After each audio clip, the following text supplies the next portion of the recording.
Hey, Sean. Yes. Klingons do not allow themselves to be probed. And we're back on another exciting episode of Starfleet Boy, where we have a casual and informal conversation about Star Trek. And today we're talking about the episode Violations, which is season 5, episode 12. Nice to see you again. It's been a minute. Well, I mean, it's been a week. Yes.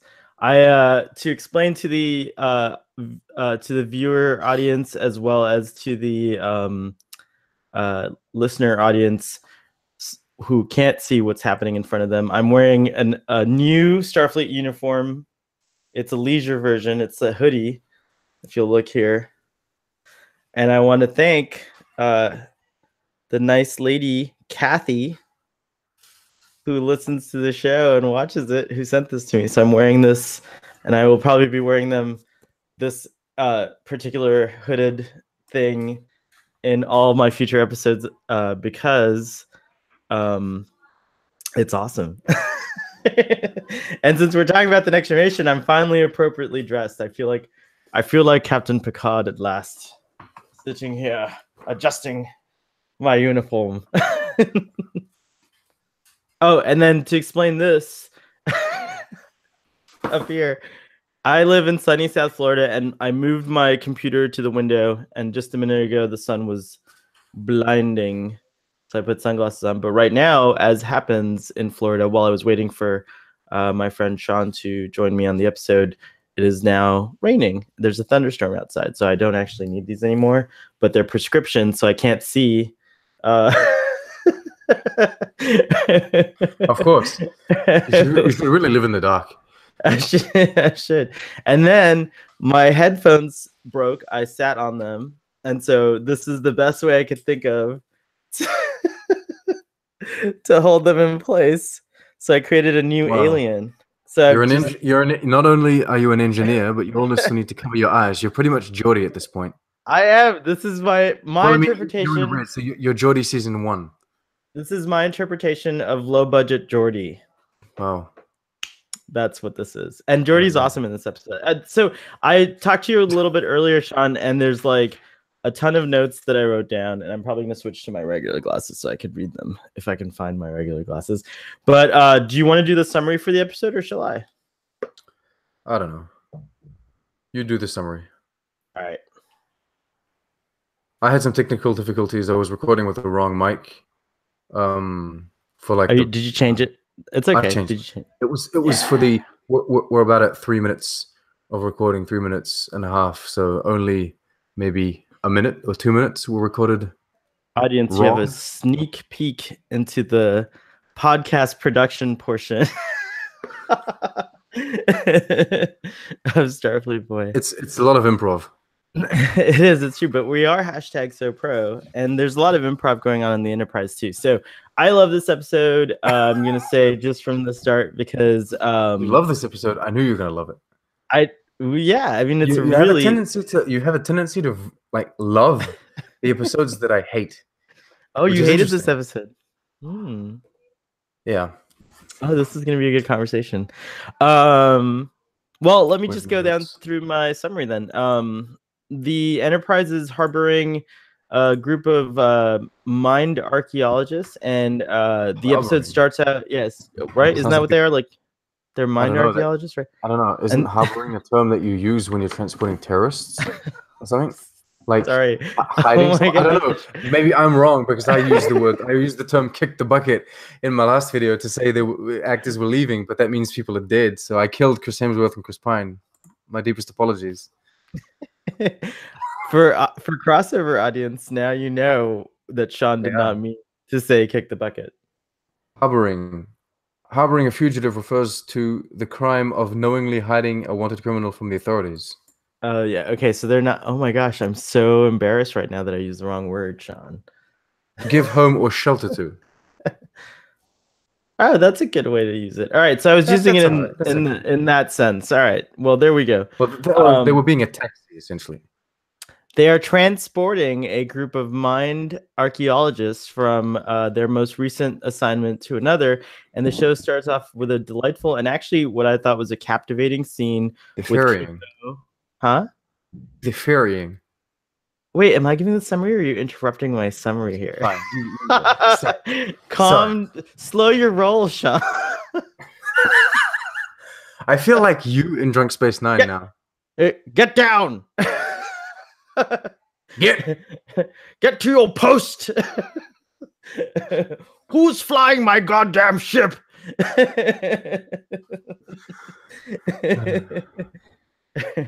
Computer, confine Sean to his quarters. Oh, that's just nice. No, I'm sorry. That was a good one. I can do this now. I could always do that. You can do that. Yeah, you could always do I that. can actually do it more legit. Well, I mean, okay, it was this before, wasn't it? So it wasn't as believable. Right, it's true. Does it cover correctly? Oh, look at that. Oh my god. You have 2 com badges? Isn't that a bit much? I mean, no, it's like the other one's a print. It's like a screen print. So now it's like more, it's more shiny. Okay. You know, if those are 2 com badges and they give the GPS or the location of 2 different people, everyone's going to think you're having sex with someone. I'm going to prove to you how awesome this episode is by the end of our episode, but I have to give the summary first. So I'm going to continue giving this summary. So, okay. I just thought that the double badge was a nice reference to the rape thing. It was actually, no, it was very good. Even though there are no nice references to rape, I just want to make that clear on this show. Well, and you're I can agree with you on that. Go ahead, do the summary. No, there's no point in I think we should just go right into the discussion. Or we can do a quick summary. Should we do like a quick summary? So these wonderful seeming aliens that like help you to recover memories, like the whole opening sequence establishes this kind of like delightful nature, and like there's a wonder, and they go to great lengths to explain how they do what they do, but then it turns really sour about, you know, a quarter into the episode when one of these guys, the Ulurians. Thank you, the Ulians.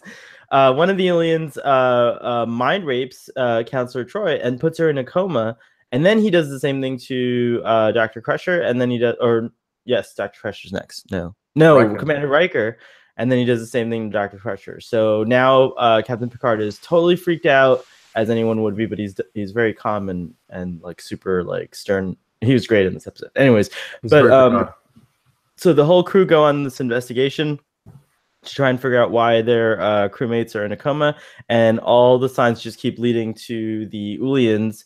And so we as the audience are kind of also on our pins and needles trying to figure out which of them it is, because the episode kind of makes you like go back and forth between the father and the son, but it is the son who is the culprit, and it finally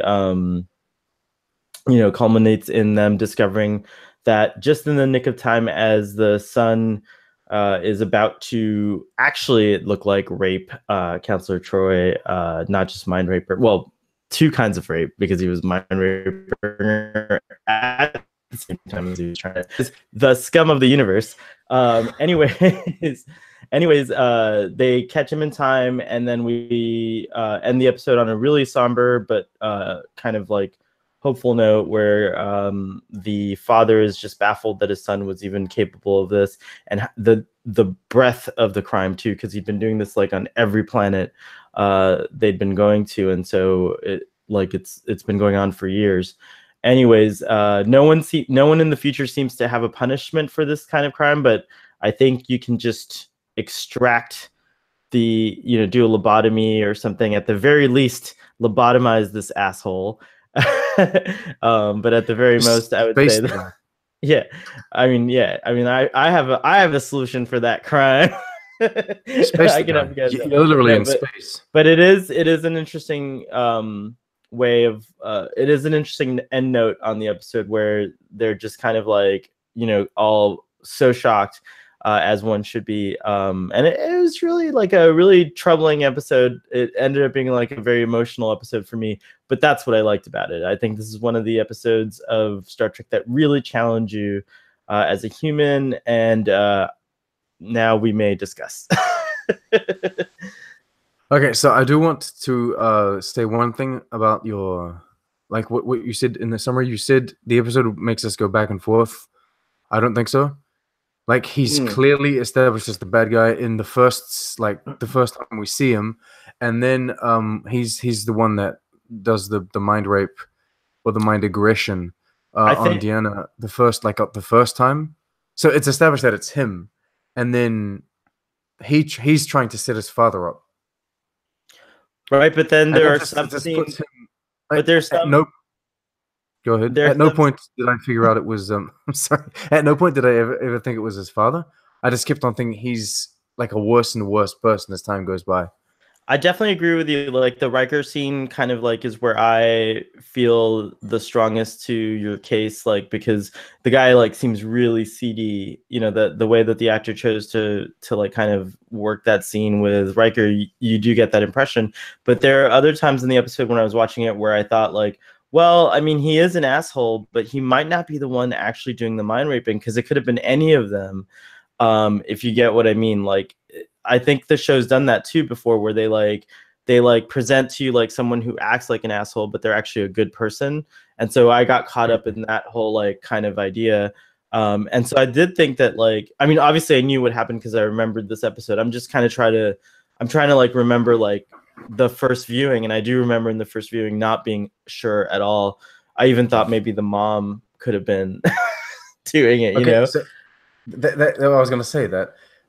Am I a bad person, or am I closed-minded? Because it never would have come to my mind that it was the mother. Right. I would have never assumed it was her. But you never. But that's how it goes. Is that sexism? No, I don't think so. I think you're just a very nice person. Like, you'd fall for it if it was her. You would have been totally like. I would have. Destroyed. I would have been blown away. That would have been a plot twist. No, I think that like when I was a little kid, like, because, you know, it's on top of the heavy subject of rape. To be fair, the episode doesn't focus on her. No, it doesn't. It kind of keeps her in the, yeah.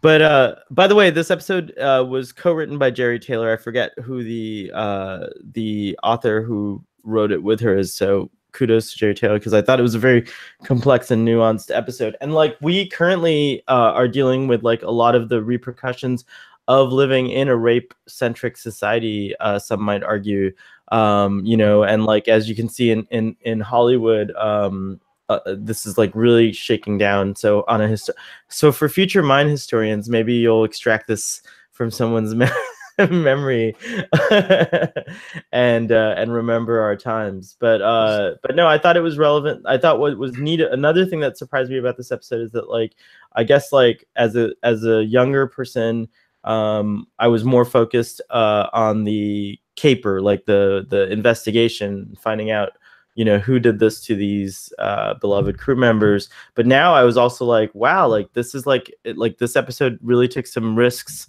I thought, and it pays off because it's still so relevant today. Primarily the depiction of what it's like to live after being violated, of like what it's like to be friends with someone who's been violated. Like, I mean, the episode's really heavy in that. I thought it like really dealt with that, yeah, I don't know. What do you think of that? Okay, so I have an eternal problem with episodes that relate to like visions of the mind and that kind of stuff. Entering the psyche. If I remember, yeah. Yeah, I have trouble with that. So that, like, whether it be about rape or anything, just I have trouble with that. So I even had trouble with that first very delicate and nice scene that we had with Keiko, kind of rediscovering her memories about, I forget what, like, her grandmother essentially, but I forget how she calls her. So I wrote it down. I understand that's you wrote it down. Yeah, because I thought it was cool. But anyways, keep going. I understand that's just Oba-chan. Is that it? Yeah, that's it. I can take no credit. I'm just reading off Memory Alpha. Nice. No, I understand that might be just me on a personal level. There are certain, like, I don't know, there are certain themes or certain ways to depict events that sometimes we enjoy in more movies and other people don't. And so maybe this Or is in just me. shows. Maybe not. Yeah, or shows. Sorry. Maybe this is just me not liking this as much. But then I don't know. I felt like the episode did try to tackle and bring us some like really big, deep themes and concepts, and tried to talk about some very important issues, but then kind of got weighed down by itself.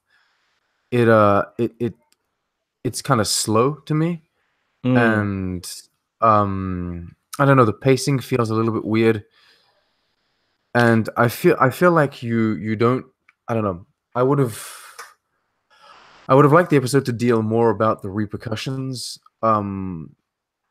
maybe than the investigation in itself.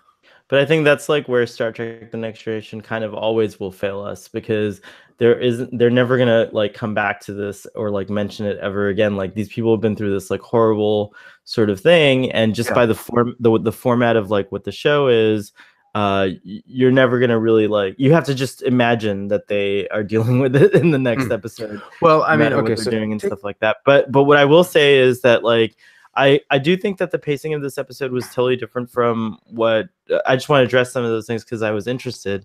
But I was wondering if you liked the scene where Geordi and Data are talking about how the mind works.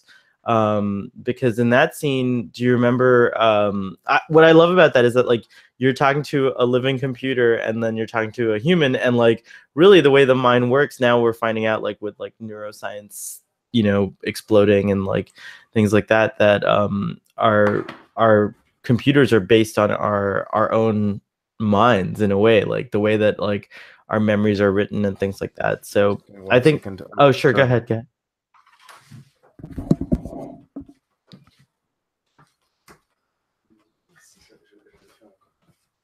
Hopefully everything's okay. Sean might be having his baby right now. Are you having your baby? No. Ah, I thought I was gonna be like Starfleet boy. The breaking news. That would have been amazing. No, I would have been more. I don't know. Dramatic. Yeah, dramatic. I would have been all Shatner. I'm having my baby. It's fine. Okay, cool. Well, what did you think of that whole scene? If you recall what I was talking about. I do. Geordi and Data walking in the corridor, and they're talking about that. I really like that, and I really like the puzzle, like the puzzle kind of. I don't know. Data's just kind of confused. Like, wait a minute, it works exactly the same way as me, except it doesn't because you guys are broken, and he kind of just doesn't understand the concept. But then it's like you have circuits that are all interconnected, and you're very advanced technology, which means it just works. It's all, I suppose it's biologically created, which means it's inherently flawed. Yeah, there's like, well, there's also like an infinite amount of randomization that can occur. Like, I've grown up around people that can do like insane kinds of memory recall things, like knowing names. Like, okay, have you ever seen like that memory guy from the 80s or 90s that would like go into a room and memorize every person's name in the room in order? So I'm obsessed with the brain. So I don't know. Like, I should have probably been a neuro scientific theoretician, but alas, I became a Starfleet boy. But my mind is somewhat slow. I'm not I don't remember everything. Yeah. Okay, but that's actually like that's actually probably the case with like 99% of people. Like, those other kinds of people that we're like so amazed by are actually anomalies, if you will, in our society. I think most people are like perhaps like you, but even more so perhaps like me, because I have one of the best memories in the world, but never at the correct or opportune moment. like you can I'll remember it like a day later and it'll be perfect, but not when I need it to be. And I think a lot of people are like that. So I feel like slow as well in many ways. But that being said, that's human. That's how we are. It's just like a bunch of chemicals, like you said earlier. I would kill to be able to download my consciousness into a data, because imagine the possibilities then. You could just do anything, which data often does. And then linking back into this episode, this is all about like aggressions and rape and traumatizing events.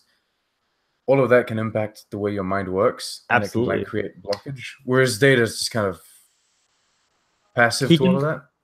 Well, he processes his trauma immediately. Like he doesn't have like anything traumatic that's happened to Data. One he doesn't feel it, which is great. and then two, he just processes it right away. And you're absolutely right. It's like it's really messed up to be a human, I guess, is what it comes down to.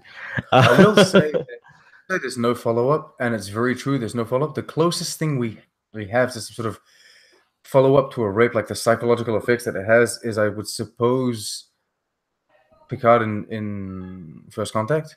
Yeah. Maybe family.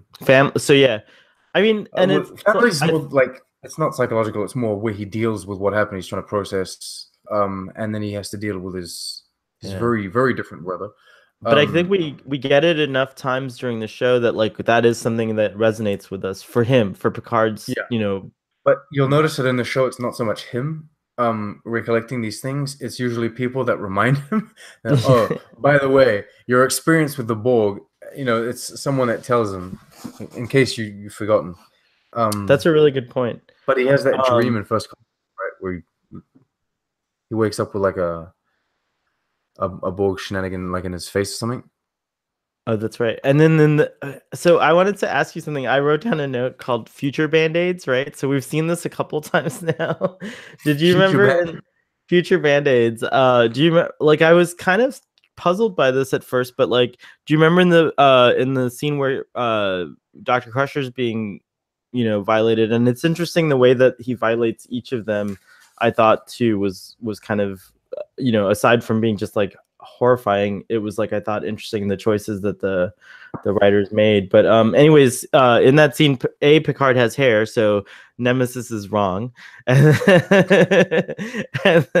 then B, he has the Future Band-Aid on his face. And in another episode, like a while ago, I think it's the episode where Worf refuses to give a blood transfusion to a Romulan. That Romulan has like a Future Band-Aid on his face as well. And I just thought that was interesting, aside from the fact that, it was neat to see this kind of like, even though it's a horrific memory, that's a real memory, like that Beverly once had, where, Picard did show her husband's body.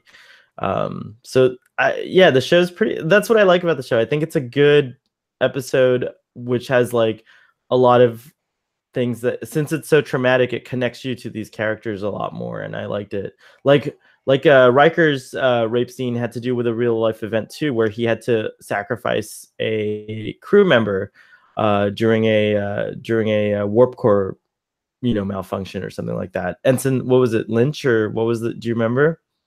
No, I remember it was on the Enterprise D, which is weird. It just implied that there's like all these things that like these characters have in their memories. Because like, again, Counselor Troi, let's just talk about her memory scene. Like hers is like playing poker with Riker, which I'm sure she's done like a million times. Okay, so just to be clear, that's a real memory of something that really happened. And so I'm assuming that it was a happy memory of like they were playing poker. She did drop the chips or something. And then they had joyful sex, and they were happy. And he's trying, and the raper in this episode is trying to like replace Riker with himself in order to like what experience that or feel that. Yeah. Is that was okay? Okay. So like I don't know that the show like expressly says anything like that, but there are a lot of clues throughout the episode. I think they do try really hard to explain how the mind powers that these people have work. And I think that's like a form, there's like a form of mutual joy that comes from it. Cause like in the opening scene with Keiko, The father, what's his name? His character's name again? Do you remember? I know Jev I is do. the son. Torment, right? So Is that it? Toman is like holding the cup and experiencing the memory with Keiko, and they both seem really delighted. So I would say that Tommen. yes, Tommen. Interesting, isn't that the name of the young Prince Tommen or Tommen in Game of Thrones? That's Tommen, isn't it? Yeah, I don't know. It is. I think it We're is. all gonna die. Well, my memory's so terrible with names. Unlike the guy from the 80s that could memorize a whole room. What a tie-in. Amazing. Yeah, it's um but yeah, I liked that the show does like explain kind of how their mind powers work, but not directly in any kind of fashion, because it does allow you, and I think that's not bad, not a bad idea. If you explain something like completely, it could become useless 20 years later, because like what if we find out things about uh these characters later on, or if they come back. Exactly. You need to leave like room to kind of invent Grow. new things as we go on. Yeah, exactly. I am very intrigued by the fact that like, so it's established that, for example, Betazoids can't read the minds of Ferengi, but the Ferengi aren't telepathic. Right. It's just that they can't have their minds read by Betazoids. But then the Yulians can read the minds of Betazoids. Betazoids can't read the mind of Yulians. So Betazoids essentially suck on the reading mind scale. They're on the bottom of there. But the Yulians, maybe they can read the minds of Ferengi. And it's just, I don't know. Is it the way each race is wired? It has to be. Are there like certain degrees of psychological power? Psychic powers? I mean, it's the sky's the limit. But if you had to imagine like an ultimate version of that ability, we can't really call it a power. I think it's an ability when like it's something that like it's inherent within that like thing. Because Vulcans count in that, don't they? But right, then they have telepathic. Do they have to do the mind meld? No, they don't need to. No, I think they do. So humans count too. I mean, we have again anomalous, rare instances of people who seem to be able to do things like what is that thing that the FBI invests so much into the research for, like being able to astro project yourself to another location. While most of this is stuff that like I think is like what people wish they had these abilities. I believe that there is room. No Vulcan. What's that? Yeah, I believe there is Vulcan. room. I mean, come on. There is room for mutation. Like that's the thing. That's again, I think that's going back down to all that. I mean, I doubt there's a human walking around with the abilities of the Yulians, but this is one reason why I love the X-Files. But because the X-Files like kind of addresses these things in a way that make them like seem probable or whatever. But going back to just this and your question. I think there's like probably that's the other neat thing about having a show set in the universe, and like theoretical, science fiction in general is awesome, because who knows what the next alien that has better abilities can do. But based on what I saw of the Yulians, what I liked is like how the design of them kind of backed up this whole idea that they have this prowess with their minds, and I got the impression that most Yulians don't use their ability in the way that Jev does. I mean, Jev is using it in a very violent way, and to just kind of like to like hurt people, and that's what he gets off on.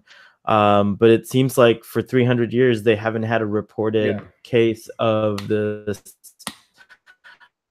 And then the show also goes out of its way to point out that not all Yulians can do what these three can do. You have to they're almost like Jedi in their society, where they go through like intense training and conditioning to be able to reach this level of prowess with their mind powers. Yeah, these guys are like the badasses of their world. Yeah, exactly. So they're like a badass family. And yeah, I think it is steady, because Picard says that the Federation or Starfleet, or he says we don't know how to deal with this kind of issue, because I think like Starfleet or the Federation probably don't have issues with mental rapes like that. Right. Yeah. And these other guys, they say that this hasn't happened in hundreds of years, so they don't really know what's going on. Very disappointed father in that last scene. Like you see I him know. just kid. And I kind of felt like I get what Picard was doing. He was I don't know. I get what he was doing, but it kind of felt like he was shaming the I don't know. Well, I mean, okay, he can shame the son. It's fine. The son deserves to be shamed. But I don't know. It was just kind of Yeah, but like one horrible to has see to. him talk like that, and then the father's just sitting there and he has to listen to Picard go on about Well, how okay. I just want to say that clearly, as lovingly charming and cool the dad seemed to be, he's a bad dad because Captain Picard's absolutely right in shaming him because he's like, how could you be like, you obviously, well, first of all, he shames his own son at the dinner scene, remember? Like, or not the dinner scene, the conference room scene, which was also a very interesting scene where like, the father's yeah, just like he's surprised that there's an no, uncomfortable family dynamic there. yeah, yeah, I He's think he's so kind of too. bashful in regards to his son, and I think that's what they tried to do. They tried to make you feel for the guy, Right. and that's why you kind of thought maybe the dad could The do dad, could be a that dad, 100%. bad Yeah, dad I would because say. he's bashful. Yeah, okay. Yeah, and like, and then that scene, that's where it kind of all started. Remember, like, that's where it starts going south because at first you're like, oh, these guys are really cool. Like, what a cool ability. And then like they're working on like a crazy library of memories. Like, you know what I mean? Like, it's like imagine being able to go to this library and just like visit the memory of someone, who you were related to once. It'd be like going back to like what Don't the your. Jedi have something like that?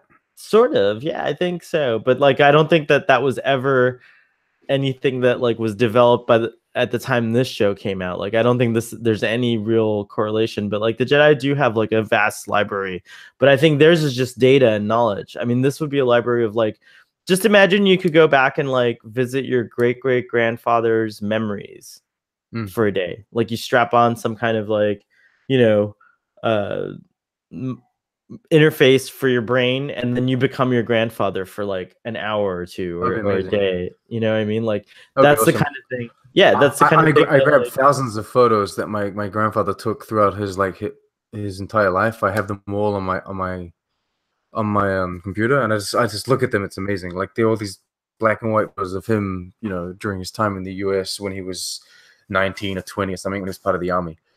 that's cool. It's friggin' awesome. And this is the New Zealand army. No, this is my French grandfather. So this was Ah, they had like I don't know. He was part of the French army, but they had you could call them cultural exchange programs. They would go to like a U.S. Base of operations, and then the U.S. would send soldiers to France, that oh, kind of that's stuff. awesome. So he did a few years in the United States, where he Well, learned if how to we drink whiskey the United States way. He says. what is that? I don't even know what our way of drinking whiskey is it neat? Well, he says it's like whiskey and Coke. He says you start with a bottle of Coke, Ah, and then he says like you drink some of the Coke, and then you replace what's missing from the bottle with whiskey, and then you just do it again and do it again, and eventually you're just drinking whiskey. that's amazing. What was your grandfather's name? Francois. I'm gonna start calling that the Francois whiskey. I'm gonna Is He's still Francois around. Francis? That's my middle name. My middle name is Francis. Francis is Francis. Francois Ah, is Francis. Francois, I suppose, if you would You have. should just speak in a French accent from now on the show. I think our audience would really enjoy it. Oh God, cultural representation. There you go. No, Appropriation. I refuse. But imagine not just like Not it's awesome. appropriation. I am French. Can't Yes, you appropriate my are. own Yeah. culture. Yeah, go to hell. But imagine like the way the Keiko scene worked. Like, if you could actually like go back and experience a memory of your grandfather's, like that would be amazing, and I think that would be cool. Mm. By the way, thanks for But putting that memory on the record on Starfleet Boy. That was such a cool personal she's moment. going back to access her own memory. That's the thing. One of her memories that she forgot. Right, of her grandmother. So what you're talking about is actually much more interesting than what they're capable of doing. Well, that's what they're trying to do. Then they would stockpile those memories. Yeah, they want to stockpile those memories, and then people can, like, it doesn't even just have to be you visiting your grandfather's memory. It could be a total stranger who goes and, like, visits your grandfather's memories, just because it's important to that culture. The culture of, like, let's say humanity got wiped out or like had forgotten its history. Like, these guys would go in, they do their mind archaeology, and they build like this, like, a real sense of what the history was like, because.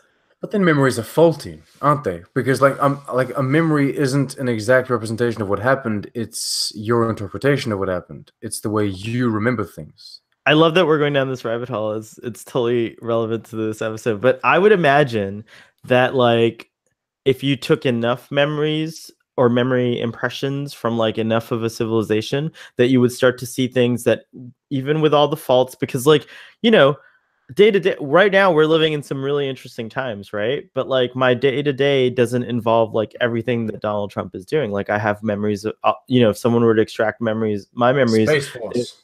yeah, they would they would be memory. They would. Oh my god. Oh my god. There's no place like space.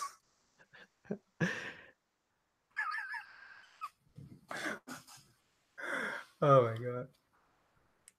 I am not joining the Space Force. You're not joining the Space Force? No, I'm not. I'm not going to join this. If you're still part of the Air Force when Space Force exists, goddamn, you need to be part of Space Force, because the Air Force is a joke now. These guys are in space. They're fighting space ISIS. Come on. Spaces.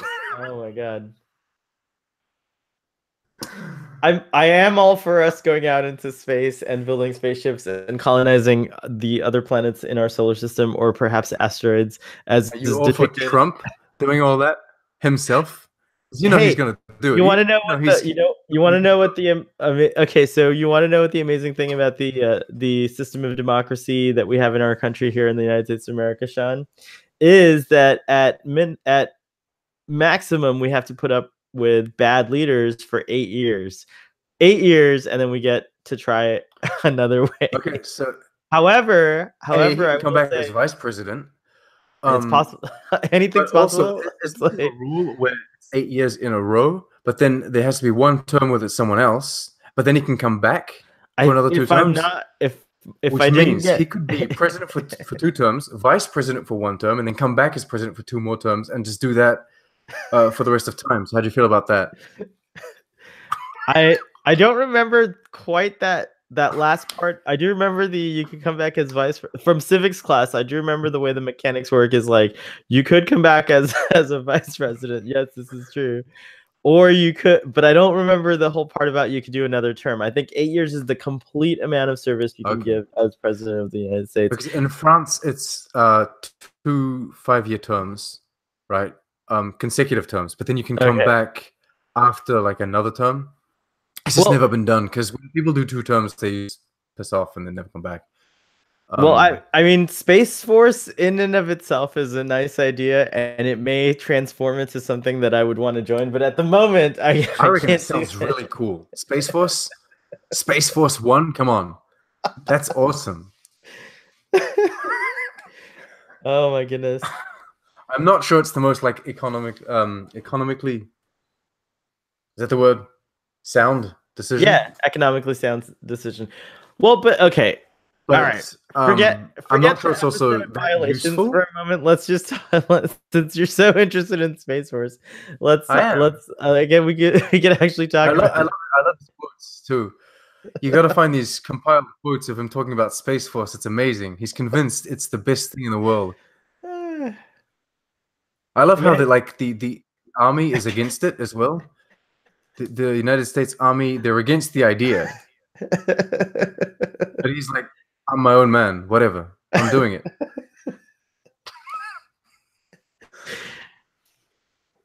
You guys have elected someone that's very interesting. He's very entertaining. Oh my goodness. This is even better than that one time he was on like the Fresh Prince. Wait, Donald Trump was on the Fresh Prince of Bel-Air? Yeah. Oh my god. Yeah. What? So he's been around for a long time. So this proves He's how part of a much history book.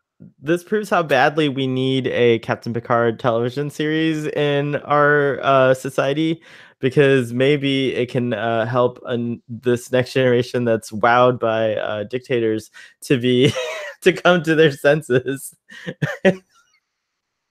and elect people more like Captain Picard. Which, by the way, how cool was Captain Picard's diplomacy in this episode? Did you take note of that? I did. I wrote a big thing about Captain Picard in this episode. I did think he did a good job. But then, okay, I'm gonna be mean. Oh wait, His amazing. I'm unimpressed by his amazing diplomacy because it's standard for him. What does that mean? Like his diplomacy was good, right? But it doesn't impress me because he's always good. Oh, I see what you're saying.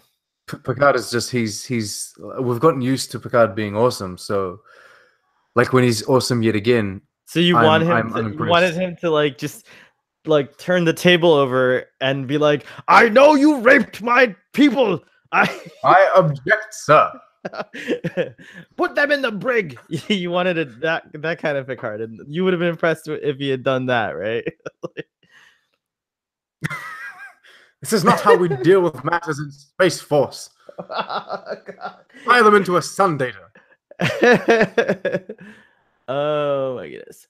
But okay, so you know what Yulia Prime. Warp 9. Target the capital city. Target the capital city. Calm down, Shinzon. I hate to lose your hair about it.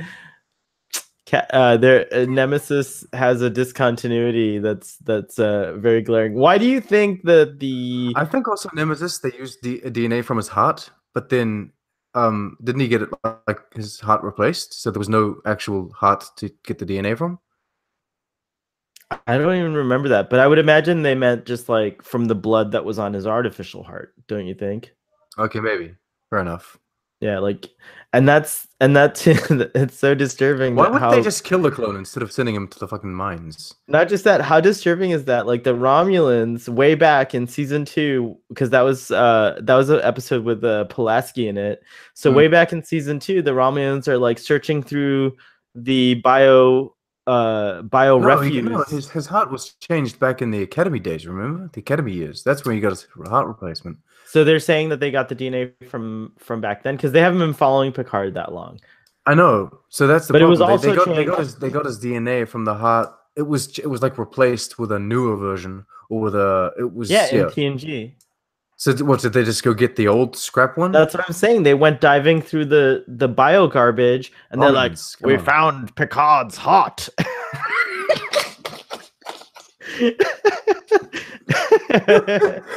The Tal Shiar. You just imagine these guys roll up to the freaking what is it, the Romulan Council or whatever. They're like, we have Picard's heart. What do we do with it? But there's got to be something. We got to do something. Can you make a clone? Yes. Amazing. So there, I mean, like 3 years later, they roll up with a boy. This is Picard. What do we do now? They were gonna. That was their plan. They were gonna kill Picard and replace him with a clone. It's actually quite creepy and brilliant and scary. But you're right. I think they scrapped it when they figured out, like when they noticed that he'd just been assimilated by the Borg. Like, shit. and then he gets kept. He gets kept by the Cardassian. No one hears from him for like weeks. Like, damn it. This isn't working at all. It is pretty weird. It's fine because then they find a data clone. How come no one complains about the Remans and they complain about the Klingons? What's wrong with the Remans? I thought they were supposed to be pretty much indistinguishable from Romulans. Remans? No. From what I gather, there were 2 planets, Romulus and Remus. Mm-hmm. And the Remans were already on Remus, chilling. Oh. And then this Vulcan extremist group, or the Vulcan kind of emotional group that left Vulcan so many years ago, the ones that followed the Raptors' wings or whatever, they rolled up to this planet and said, "This is our home now." And then they noticed that there were Remans next door, and they just said, "Well, they'll be our slaves and work in the mines." Oh, okay. Which is very un-Vulcan of them. Well, they're extremists, as you said. Well, they're extremists, so it's fine. Extremists are allowed to do that kind of thing. No, they're not allowed to. It just explains why they did. It just explains why.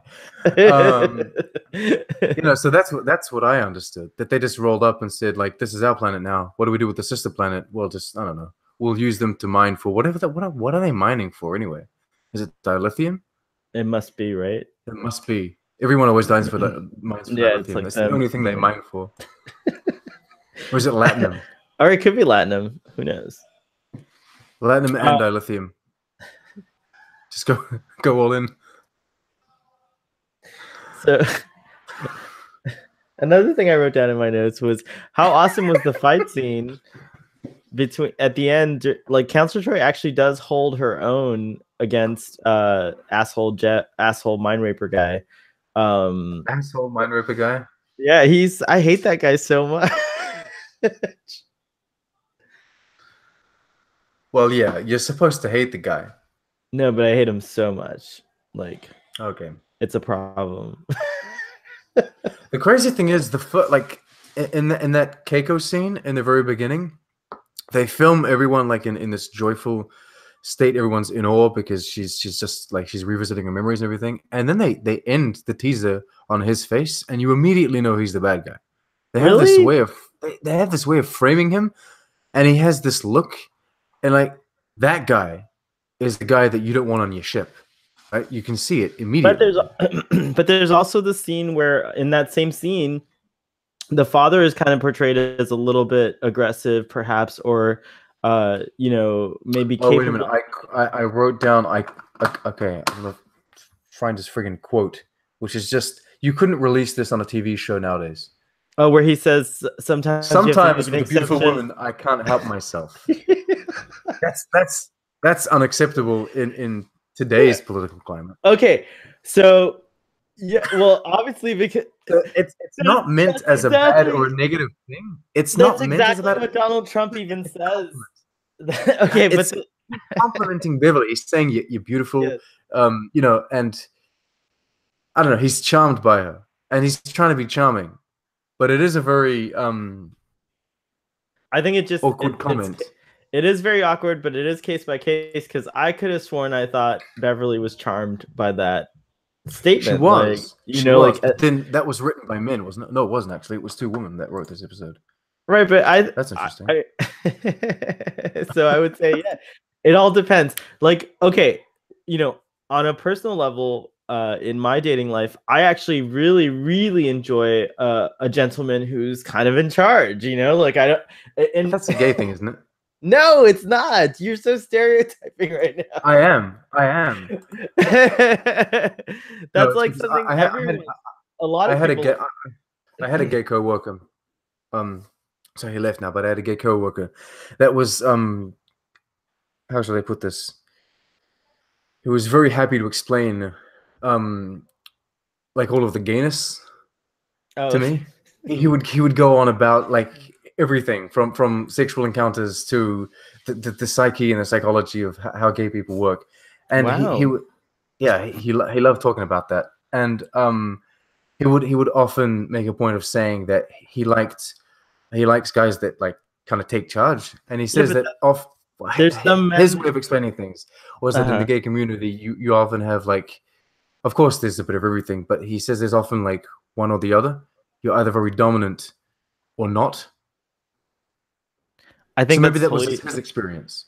I think that's totally real in the straight community too, Sean, because there are and there are women who enjoy men to take charge. I think it's just there.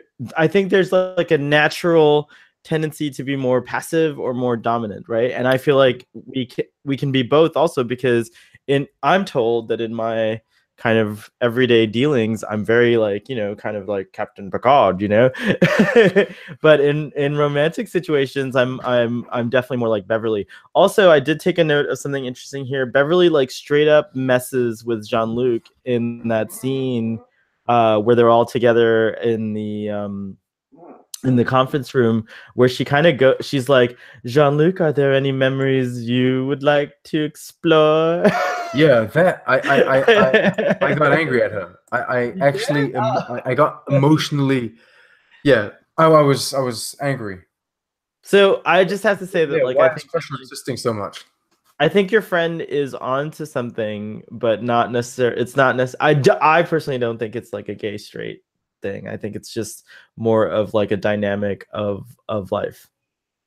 Okay. Well, in my personal experience, I know that I'm told that in most successful marriages are the ones where men know that women are in charge. Okay.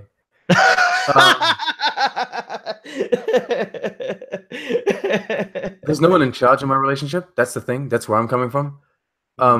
It kind of depends of the moment. And I'm talking intimately, or like on any level. Like if we're going to the movies, or what we're going to do today, just on a regular basis, no one's really in charge. Sometimes she'll decide, sometimes I'll decide, and that's why I kind of found it confusing when my gay friend would talk about, my gay coworker would talk about like how there's a very distinct kind of leader in every one of his relationships. But then again, that might just be him. No, that might just be his personal his personal experiences. It's him, and probably a group of. If he's a generally passive person, then of course he will attract, I suppose, the dominant males all the time. Yes. So then he'll just always have the same kind of relationships. This is true. Or maybe not. That's the thing that's wonderful. I think it's the thing that's wonderful about humans. We're so varied and so different and so strange. All of us are strange. We're also broken. We are also broken. It's true. I just want to be like now. I have to get a yellow one of these. Kathy, no, don't send me any more. You've already sent me a nice gift, which I will wear forever on this show. Yes. You're all dressed up nice. I apologize because I've got literally nothing. I'm moving currently. Well, you're moving, so there's nothing left. Sean, before we continue, because I want to ask you questions about where you're moving to, but I should probably wait to do that off. Do you want to share that with our audience? I am moving to literally a few blocks away. Oh, brilliant! I just need a bigger house. We have a baby on the way, and there's also my mother and other people that are going to be staying with us for a while. So we need a third bedroom, which will also be my office, which means I might be able to set up some nice background. So you're graduating from the Enterprise C to the Enterprise D. God, I hope I wasn't on the Enterprise C. That was horrible. Wait, but I think the Enterprise D is the pinnacle. Like you can't. The E is less. Have you noticed? It's like big, but it's like not as cool as the D is. The Enterprise D is like a Rolls Royce, isn't it? It's true. Can we go back to the fight scene for a second? Did you pay attention to that fight scene? I didn't pay attention to the fight scene. Oh, sorry. It's choreographed so well. Like, okay, so at one point she kicks him in the nuts, right? And then she grabs a pad and slams it across his face. And like then he's still going at her, and then Worf just clobbers him right in the center of his face, and the guy's knocked out. He always knocks with he always does one of these things. Palm punches. I don't know why TNG is convinced that the palm is stronger than the fist, but whatever. Do you spar? We should try. We should try it. I'll take a punch, and then you could do a palm punch and see which one. When we meet finally. Hey, wait. Why do I do the palm punch? Fine, I'll try punching you.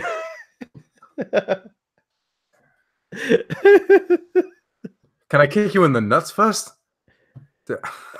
Now that I know that, I'll be wearing protective gear, and yes, the answer is you can bring your iPad and hit me with your iPad if you want. We can reenact the scene.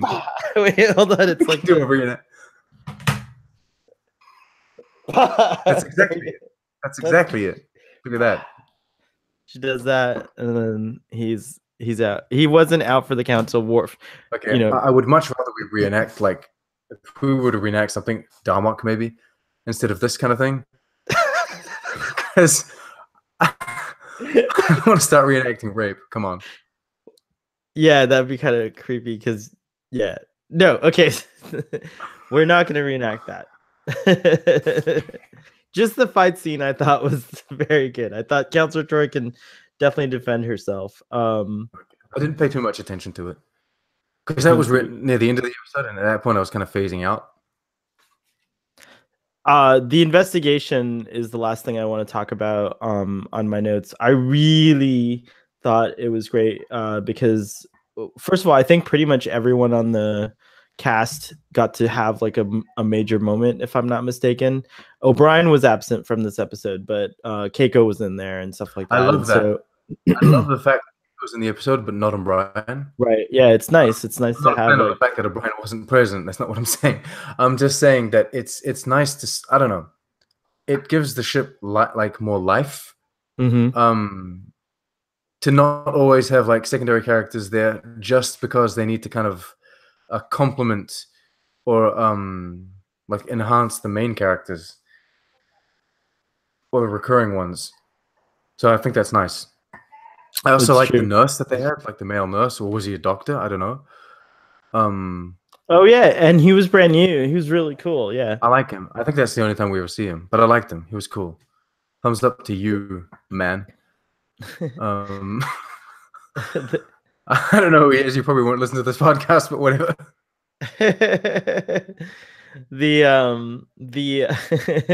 Who knows? We have to find out who he is and then send him a link. And today Twitter's just insane. Like, so many people are on Twitter. I've had so many interactions. It's really fascinating. And like, some people are very generous with their time. Larry Nemechek, for example, is someone who actually will, he might be slow to answer because he's so busy, but he actually does answer and stuff like that. So I like that. Let me ask you a question, Sean, a little quick follow-up from our discussion last time. Overall, we tend as an audience to go straight for the writers when there's a problem with the show, and like, we learned last week that maybe that's not the case. But I learned recently that there's a big difference with Star Trek: The Next Generation and all the way to Voyager than any Star Trek since then, is that Star Trek: The Next Generation was one of the only shows on television, period, that actually was open to solicitations from outside writers. So for example, Sean, you could write a TNG script, pitch it, and then it would get written, or it would get turned into a teleplay for the show. So in this situation, like Jerry Taylor is a staff writer, and I think the co-author might have submitted this script. Do you see what I'm saying? So I think Michael Piller was the one was the one doing that. That initiated that. I think they did that until Voyager, but then Enterprise they didn't do that anymore. I think they did that from TNG, Deep Space Nine, and okay. So what is his name? And isn't it funny how there's Robert Hewitt Wolf? Is that it? Hewitt Wolf, yes. Okay, that guy. I've talked to him on Twitter. He's a nice guy. He's very nice, and because as some of you may know, I'm an amateur writer in the sense that I'm writing one pilot just for the sake of writing a pilot to see how it would go. And so I asked him for pointers, and he took the time to, explain things to me. And so we had a little chat. And his first Star Trek script was A Fistful of Datas. Oh, wow. And so the funny thing is, it was like he was in college, I think. And it was kind of like a competition. They had this contest going on where all of these kind of college students wrote a script, and the winner would actually have this script featured on TNG. And so he wrote A Fistful of Datas, and they took that in. And I don't know if they modified it or if they took it as it was, but that's how we got into writing. And so talking with him, he said that's just impossible to even fathom that happening nowadays. Yeah, well, I think one of the reasons they stopped it is because eventually they started getting a lot of lawsuits from people saying, you straight up stole my idea. And so I think the thing is, multiple people, because Star Trek fans kind of think alike to some certain extent. Like, you would come up with an idea, I would come up with the same idea, would both send them in, but they would only see yours. Right. And so I, being a terrible person, would be completely mad. And I would no, in a very justified way. I would sue them because they used my idea, but they only credited you. But then imagine that on like a scale of the entire United States. Yeah, it's kind of crazy. It's kind of insane. So, but it is very brave and very bold But I to was do something wondering, like that. so where And I I was think going it's with that is important that like, Star Trek does that, by the way. I think Mhm. Star Trek should still find a way to do that nowadays, because Star Trek is not only about firsts in front of the camera, it's also about firsts behind the scenes. And I think it's important to keep on trying to change the industry like that.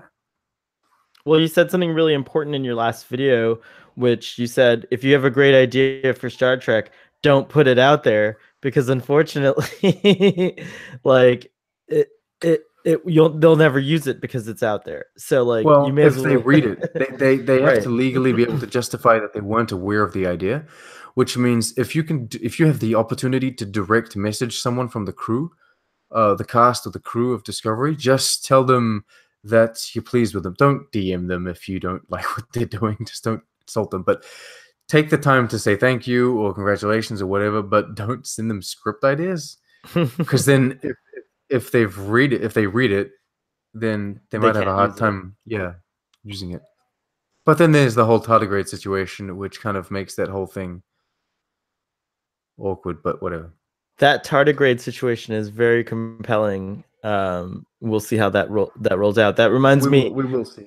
That reminds me to give I have no the comment on that, by the way. I'm just watching it go by. I'm intrigued, but I'll see how it goes out. I'll see how it turns out. anything else about this episode.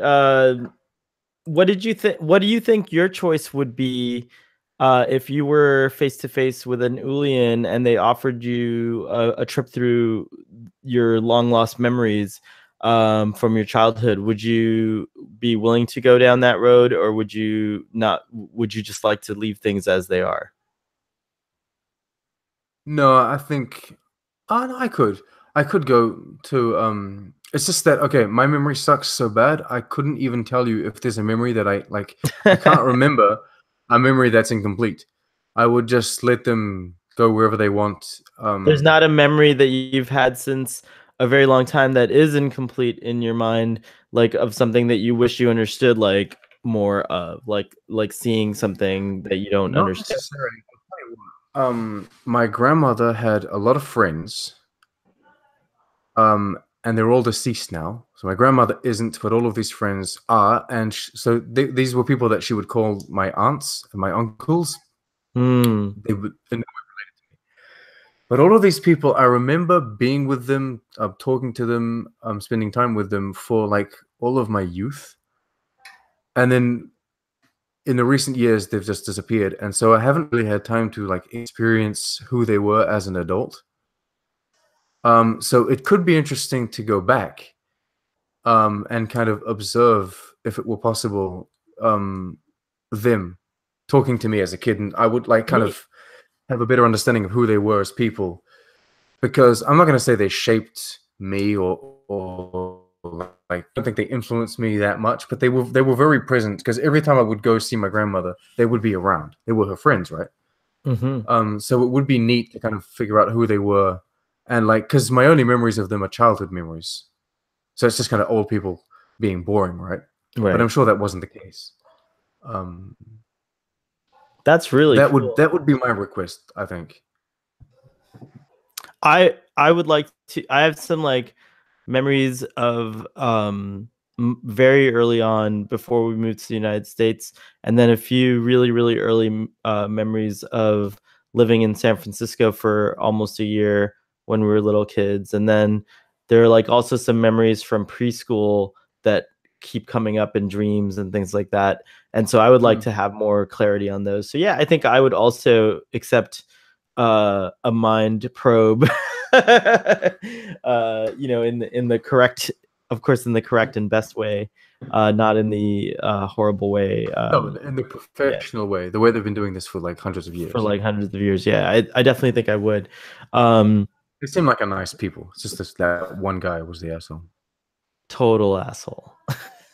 Fuck that guy. I know. I can't. We do not have any kind of law to or punishment to deal with this kind of crime. I can help you invent one. I did want to comment about a throwaway line that they use, and they use this throwaway line in a lot of episodes. Riker says they're doing nothing important; they're just mapping sectors.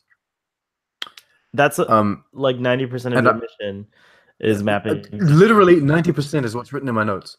I said mapping sectors must be 90% of the Enterprise job, and it sucks ass. Because essentially, space exploration isn't just, let's go in that direction for however many years, and they just go. No, what they have to do is kind of, I suppose, map the unexplored space that's around the Federation territory. And so it must be so boring, just moving slowly, because they can't even warp through all that, right? Do they? Or they have to go slow warp, maybe? I think that they have to, in order to map correctly. I think in order to to do detailed scans, the way I imagine they warp to a certain place, and then they kind of move, do a movement. In that Because like sometimes there happens to be like a space whale or something. Right. I think the Enterprise works in many ways much like the exploration vessels in the sailing days before the New World was discovered, if you will. Like, there were vessels that went out just to see what's out there, or they they had an idea about like a new way to get somewhere or something like that. So it's pretty interesting in that respect. And like, I mean, yeah, you're right. you're absolutely right. I did like, here's another note I wrote was like, I loved the way that just like watching everyone work in this episode. There was a scene where Geordi's like talking to the computer and he's trying to figure out if any of the compounds that could cause that coma were aboard the Enterprise, and he has to kind of like negotiate with the computer because computers are so like extremely like logical or task or program driven, right? And so I don't know. What did you think? Frustrating. It must be frustrating sometimes. It's kind of like you kind of sit there thinking, "Oh, come on, Geordi, don't get angry. It's just a computer." But then that's just because you're only witnessing this one interaction. But then you got to imagine that it's this all day. Every time he has a problem to deal with, you have to explain step by step to the computer what the computer has to do. It won't just, it won't improvise or adapt to the situation. It must be so annoying. But it's kind of like what we do today in our regular, like Googling. Like, have you ever gone down like a research path on Google? It's kind of the same thing. Like, you have to do search words a certain way to get results that are relevant, and things like that. Like, yeah, like just for this, like there's a when you write violations in Google, it won't come up with Star Trek. Right, of course not. But there's also a I think there's like a J-pop group called TNG, and so a lot of times when I'll do searches for TNG or hashtags for TNG on Instagram, I get the J-pop group. I think if you look, you'll see. Yeah, I think so. If I'm not mistaken, J-pop. I've never had that happen to you. No. Well, I think it's because Google. Well, because of course, Sean, I enjoy J-pop and K-pop, so I think that like Google tries to always show me J-pop or K-pop. Yeah, I'm getting none of that. My Google says my Google has me watching Star Trek TNG in the original Japanese. You're so much more pure than I am. Hold on. Everything is Next Generation related except this one article on Japanese ska, which is really something that I don't want to listen to. A who's scar? It's not Google, by the way. It's Instagram that does this. So I'm going to show you. Okay, I'm not on Instagram. I don't do that. I don't do the Instagrams. Ever? No. When you get a kid, you'll do it. Oh, look at this nice photo I found when I typed Instagram TNG. I don't do the Snapchats and the Instagrams and all of that. I'm not even on Facebook. I have my Twitter.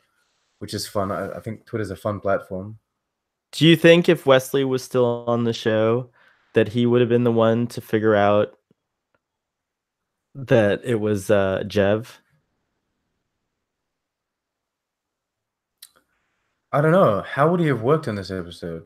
The only reason I say that, the only reason I'm even bringing it up is because when I did a search for TNG Instagram, I got this lovely behind the scenes photo. So cute. All right, that's enough. All right, I think we've expired our discussion. God. Unless you have any more Wow. notes. Did I change your mind about anything about this episode? Did it work? You did. You did. My rating went up. Whoa! Which is amazing. I better understand. I don't know. It's just the whole, psychedelic thing. Well, not psychedelic, but the whole psychology part of it is not what I'm a fan of. But then I did appreciate the point you made about how the investigation was handled and how every character played their part, and you could really see how everyone's kind of expertise, I suppose, works. You're proud. You're happy. I'm very happy. I love it when when an episode can get a little higher rating, of course. Yeah. So I thought this discussion was good. All right, so I will go first as per tradition. I give this episode a 7. It's a very solid episode for me, and I actually don't think I would rewatch it. But if it were on TV again, I would sit down. I wouldn't go and put the DVD in and go to this episode. But if I saw it on TV or if it just happened to be on, I'd actually sit down and watch the whole thing. You know what? Before I give my rating, I will say that suspense, right? I will say that having this episode on TV is kind of a funny thing to do, because you can imagine families sitting down in front of Star Trek: The Next Generation with their kids, right? We're gonna watch the next episode of Star Trek: Next Generation. It's coming out. It's whatever night. And this comes on, and immediately, so you get Keiko, and it's memories and stuff, and so it's all nice, whatever. She drinks the water, but it's not at all supposed to be it's not a drink. It's funny, and then it gets dark. It goes. It's actually it would create and harassment and aggression, and it's really dark. I think it would create an awkward situation with your kid where you have to have these long discussions. It could create a trauma if the kid's watching it alone without a parent. It could, because then the crazy thing is nowadays you can't sit your kid down in front of Discovery. Oh no, yeah, especially without guidance, right? Yeah, you would have to be there. It's safe with guidance, but if you are going to have your kid watch this iteration of Star Trek, you're going to have to supervise it. TNG, I think it was kind of a time where you could say, just go and watch it, No. We watched it. Not this episode. I was, so this episode, I was already a high schooler, so I probably actually did see it alone, and it didn't affect me or traumatize me because I'd already been introduced to these concepts in school and also in just society, right? But I do remember that season 1 and season 2, my parents were very well, those were over-sexualized seasons as well. Yeah, and they were very involved in do you have questions or in their own way. It was that time, wasn't it? Yeah, it was a younger time. But it's weird. I grew up with TNG. It's a fascinating thing. And the original series I used to watch even when I was even a younger child, even though that was I didn't watch it when it actually I wasn't a kid in the 60s, but I saw it on syndication. But yeah, I would say that all of Star Trek does for up to 13 years of age, maybe 14 years of age, requires supervision. Requires some supervision, including the original series. As humorous as it is to our adult minds to see that there's some pretty heavy concepts even there.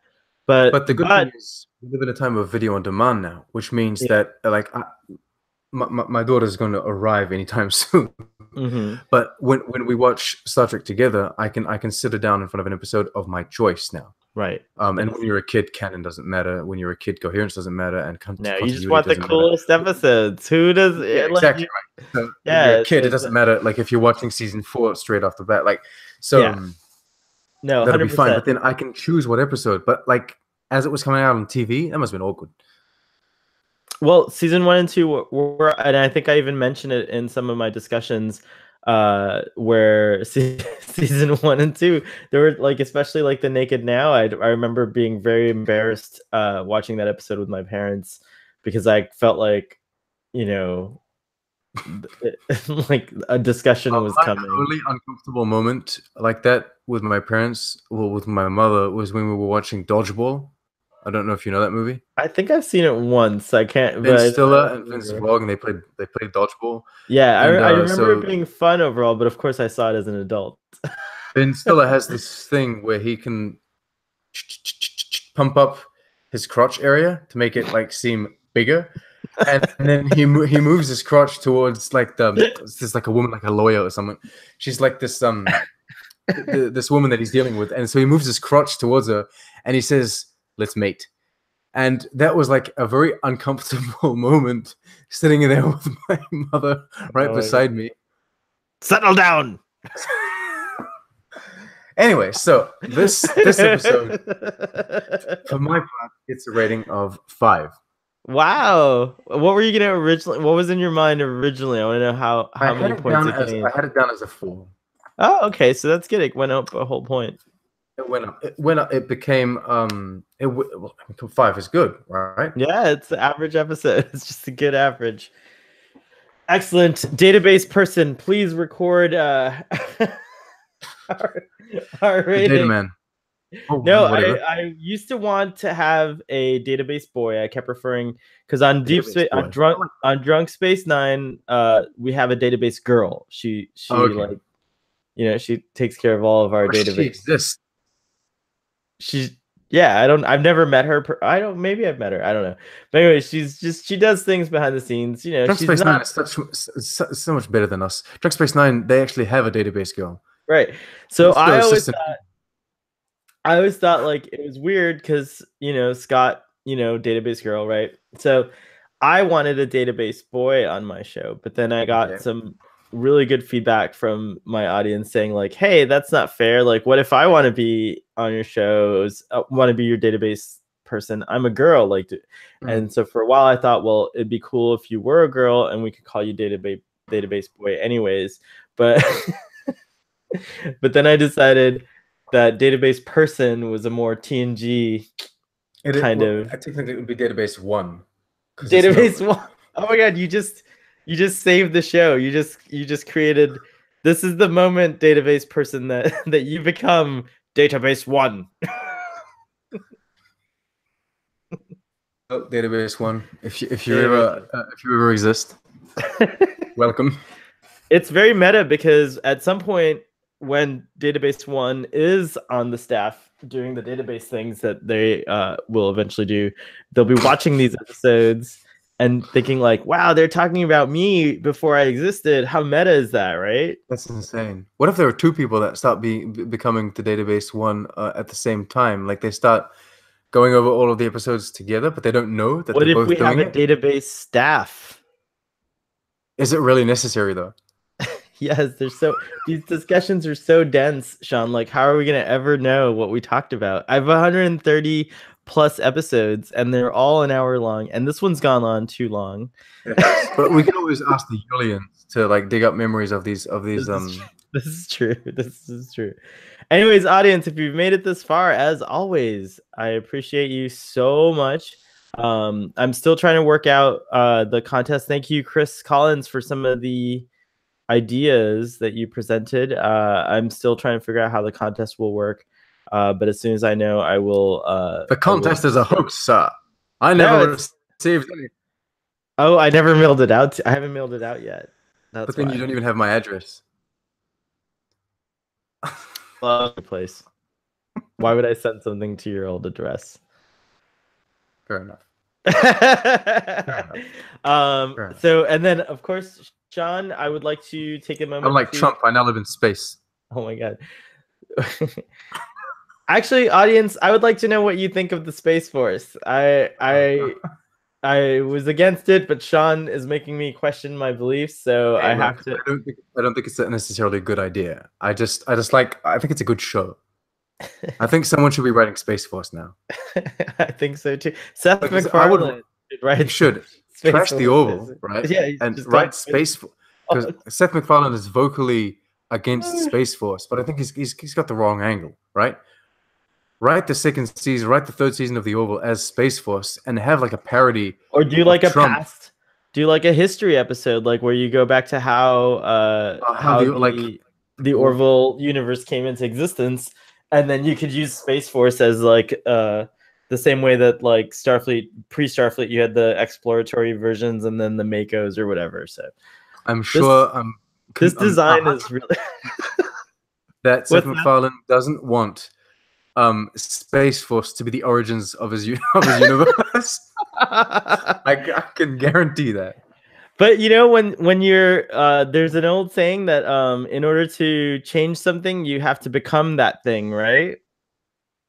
Okay. So take the power away from the orange one and take Space Force. That's what I'm gonna do. For Starfleet Boy. In order to change something, you need to become something. That's something. Yeah. Doesn't make a lot. That doesn't.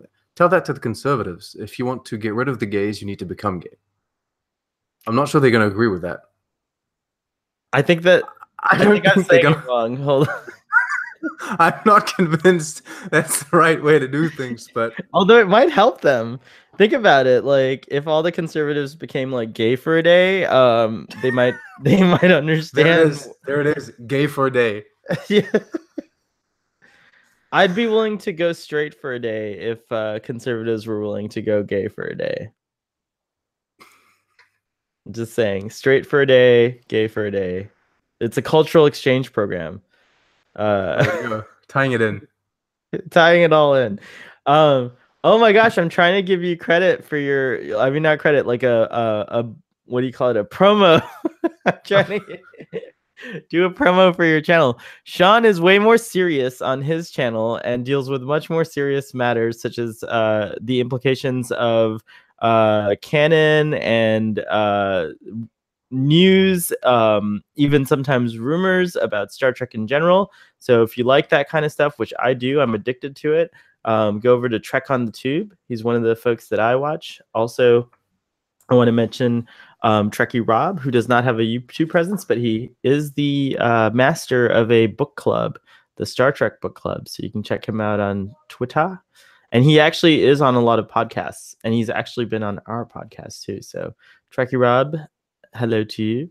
Also, the real Ket Walski, who has been doing videos that kind of take, well, he does a lot of different things, but he does video game playing. He does like discussions about rumors, things like that. And, you know, he has his own twist. Well, as of recently, he's been doing some very sarcastic videos, which I really enjoy too. So, which I absolutely adore. Yeah, I think everyone should check those out. They're very funny. Especially it's nice to have that comedy aspect to all of our channels, because the community that we have, we're all very serious, aren't we? Am I serious? No, Starfleet Boy's fine. Starfleet Boy's fine. I didn't think I was so serious. Why so serious?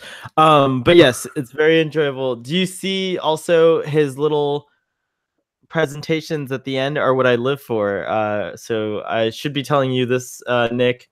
But Database 1, deliver this message to Nick right now. Wow, so now Database 1 has to deliver things and send things. And it's a job, Sean. It's like not like the video. It's a real job. Like he, she, it is my secretary. It's like my number one. Database 1. It's like the perfect thing. Okay. Anyways, and last but not least, Gary from Trekker Prize, who I think he was also in the process of moving. His life has moved, I think. All of our lives are kind of transforming. It's kind of interesting. Right before, that's another reason why this Starfleet Boy adventure I love, because I get to, one day when I'm an old man and I have no memories at all, I'll just go back and watch these episodes. And on that note, live long and prosper. Live long and prosper. I mean, see you next time. See you later, pink skin.